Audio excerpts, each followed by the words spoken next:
त्रिकोणमिति। त्रिकोणमिति दो शब्दों से मिलकर बना होता है, त्रिकोण और धनमिति।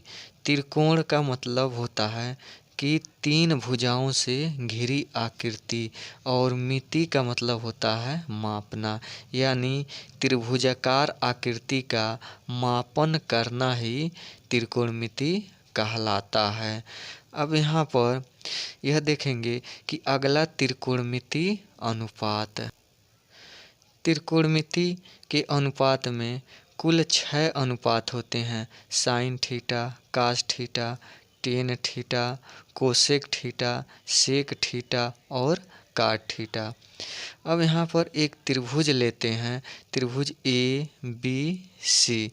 अब इसमें लंब, आधार और कर्ण लेते हैं। यहाँ पर सबसे पहले कोण ए पर अगर हम थीटा माने, कोण ए को थीटा माने, तो लंब किसे कहते हैं? तो हमेशा कोण के सामने की भुजा लंब कहलाती है। हमेशा कोण के सामने की भुजा लंब कहलाती है, या किसी तल से ऊर्ध्वाधर रेखा लंब कहलाती है। अगला आधार, तो तल के क्षैतिज तल में, यानी इस तल के जो क्षैतिज में रेखा होती है उसे आधार कहते हैं। और कर्ण सबसे बड़ी तिरछी रेखा कही जाती है। अब इसे इंग्लिश में लंब को परपेंडिकुलर, कर्ण को हाइपोटेनस और आधार को बेस से दर्शाते हैं। यहाँ पर जो पहला साइन थीटा, साइन थीटा का मान क्या होता है?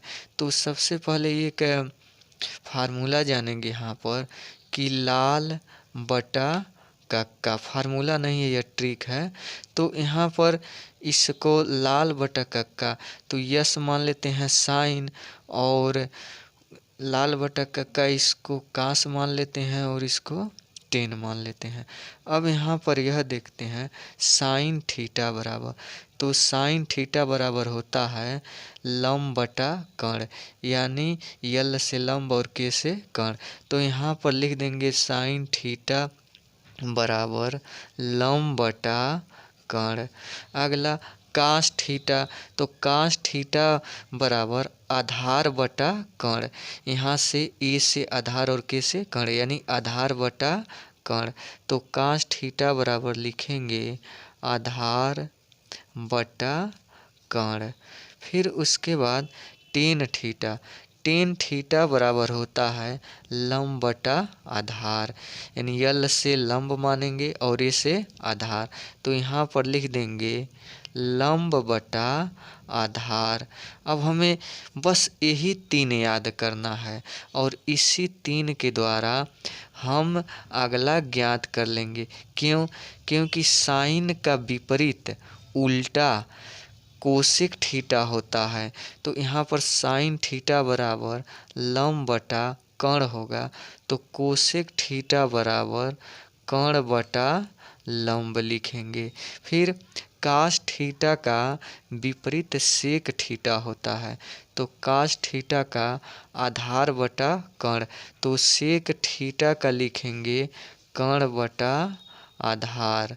फिर उसके बाद टेन थीटा बराबर होता है लंब बटा आधार, तो काट थीटा इसका विपरीत होगा, तो कास थीटा बराबर आधार बटा लंब लिखेंगे। फिर उसके बाद साइन थीटा गुणे कोसेक थीटा बराबर 1 होता है। तो हमें साइन थीटा बराबर ज्ञात करना हो तो हम कोसेक थीटा को पक्षांतर करेंगे। तो जब किसी संख्या को या अंक को पक्षांतर किया जाता है, तो अगर वह गुणे में हो तो वह भाग में बदल देते हैं या बटे में बदल देते हैं। तो इससे पक्षांतर करेंगे तो यह कोसेक थीटा होगा, यानी साइन थीटा बराबर 1 बटा कोसेक थीटा।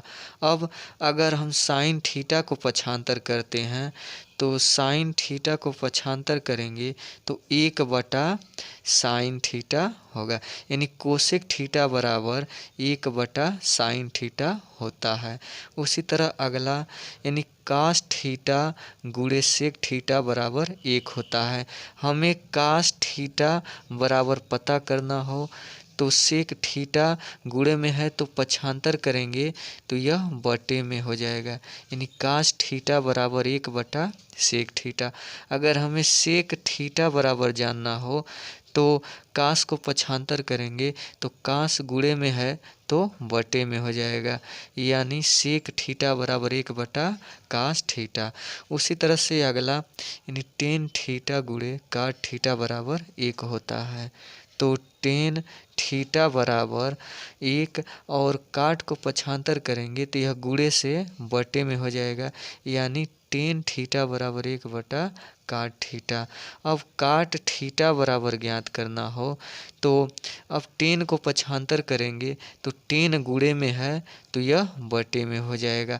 अब इसका एक और त्रिकोणमितीय अनुपात होता है, यहाँ पर नीचे लिख दे रहे हैं, यानी टेन थीटा यहाँ पर ही बगल में लिख दे रहे हैं, यानी टेन थीटा बराबर 1 बटा काट थीटा होता है, या इसे साइन थीटा बटा कास थीटा भी लिख सकते हैं। यानी टेन थीटा बराबर 1 बटा काट थीटा भी होता है और साइन थीटा बटा कास थीटा भी लिख सकते हैं। उसी तरह से काट थीटा बराबर 1 बटा टेन थीटा होता है, या कास थीटा बटा साइन थीटा भी लिख सकते हैं।